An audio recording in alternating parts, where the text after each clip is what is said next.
Perwakilan buruh menyampaikan bahwa Presiden Prabowo Subianto berjanji segera membahas RUU perampasan aset. Hal itu disampaikan perwakilan buruh usai bertemu Presiden Prabowo di Istana pada Senin, 1 September 2025. Sementara itu, Presiden KSPI Said Iqbal mengatakan terkait RUU perampasan aset Presiden Prabowo meminta dukungan. Teman-teman sekalian, kami 4 Presiden Buruh, saya bersama Bung Iqbal, Bung Jumur Hidayat, bersama Ibu Eli Rosita Selaban.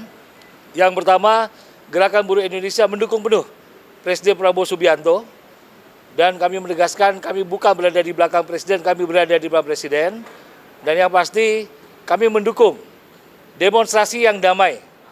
Tetapi kami tegaskan, kami menentang perusuh-perusuh yang mencoba mengganggu stabilitas politik dan ekonomi di Indonesia. Karena itu, Presiden berjanji ruang demokrasi tetap terjaga, dan beliau berjanji yang pertama, RUU perampasan aset segera dibahas, dan juga RUU ketenagakerjaan yang diminta oleh buruh. Beliau minta kepada Ketua DPR untuk langsung segera dibahas oleh partai-partai dan setuju untuk segera dibahas. Yang berikutnya akan disampaikan oleh Bung Iqbal atau Bung Jumur. Silakan. Cukup Lah. Bang Jumur. Ayo, Mas. Bung Iqbal sebentar. Ya, makasih kawan-kawan media cetak, media online, dan media elektronik. Pada kesempatan pertemuan dengan Presiden Prabowo Subianto, ada beberapa hal yang tadi telah disampaikan oleh Bung Andi Gani, saya akan menambahkan.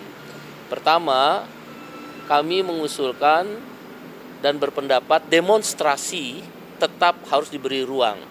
Karena itu hanya satu-satunya cara bagi kelompok bawah, kelompok buruh, kelompok petani, kelompok nelayan, kelompok mahasiswa, dan orang-orang kecil untuk menyampaikan aspirasi ketika lembaga-lembaga formal, tanda petik ya, lambat atau tidak mau mendengar apa yang menjadi aspirasi kelompok bawah. Tentu demonstrasi ini harus konstruktif, konstitusional, anti kekerasan, dan tidak boleh anarkis. Dan pada titik itu Bapak Presiden setuju.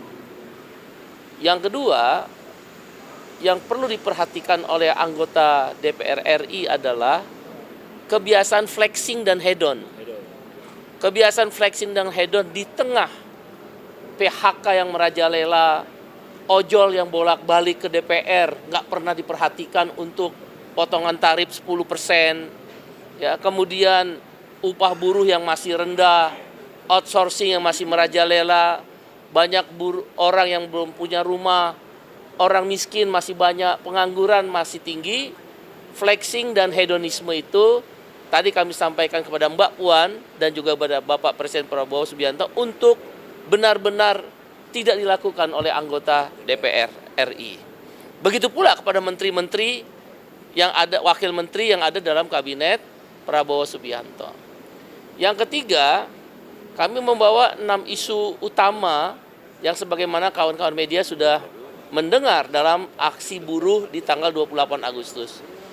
Ada 3 paket undang-undang yang harus segera dibahas oleh DPR RI. 1, rancangan undang-undang ketenagakerjaan. Ini pasti benturannya kuat, kepentingannya, tanda petik ya, benturan itu tanda petik.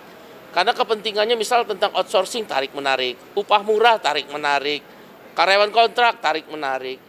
Dugaan kami tadi saya sampaikan 3 tahun. Padahal sisa yang diberikan oleh MK tinggal setahun lagi. Setahun ini tanda petik DPR malas, tidak membahas padahal sudah ada panjangnya. Undang-undang paket kedua adalah tadi sudah disampaikan Bung Andi, untuk menghilangkan Noel yang lain, yaitu Wamenaker yang terlibat korupsi, maka RUU perampasan aset harus segera disahkan. Sudah hampir puluhan tahun, dan beliau tadi disampaikan merespon sangat cepat sekali. Bantu saya, karena saya nggak bisa sendiri sebagai presiden. Harus ada DPR, partai politik. Tapi beliau berkeyakinan segera RUU perampasan aset ini sebagai pembuktian terbalik agar koruptor-koruptor itu jera dan dimiskinkan bisa disahkan segera, setidak-tidaknya mulai dilakukan pembahasan. Dan yang ketiga adalah kami usulkan pemilu yang bersih. Jadi korupsi itu harus dimulai dari pemilu yang bersih. Kebanyakan korupsi terjadi di pejabat negara, baik legislatif, yudikatif, maupun eksekutif. Terutama di legislatif. Dan eksekutif. Oleh karena itu pemilu yang bersih adalah jalan yang terbaik yang kami namakan redesign terhadap sistem pemilu. Itu 3 paket undang-undang. Nah yang harus cepat, 1, potongan tarif ojol 10% segera dibahas. 2, PHK harus segera dicegah dengan membentuk Satgas PHK. 3, outsourcing harus dihapus sesuai keputusan MK cabut PP nomor 35 tahun 2021. Karena keputusan MK-nya udah keluar, nomor 168 tahun 2024. Dan yang keempat, reformasi agraria, reformasi pajak. Reformasi pajak, yaitu pajak THR, pajak, kita udah tahu kita THR habis ongkos, masih dipajakin. Pesangon kita kan nggak punya duit, dipajakin.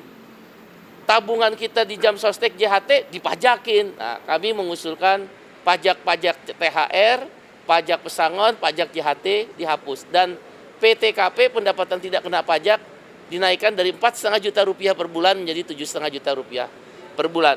Tapi sekali lagi ada yang bisa cepat, ada yang tidak bisa cepat berproses, terutama rancangan undang-undang.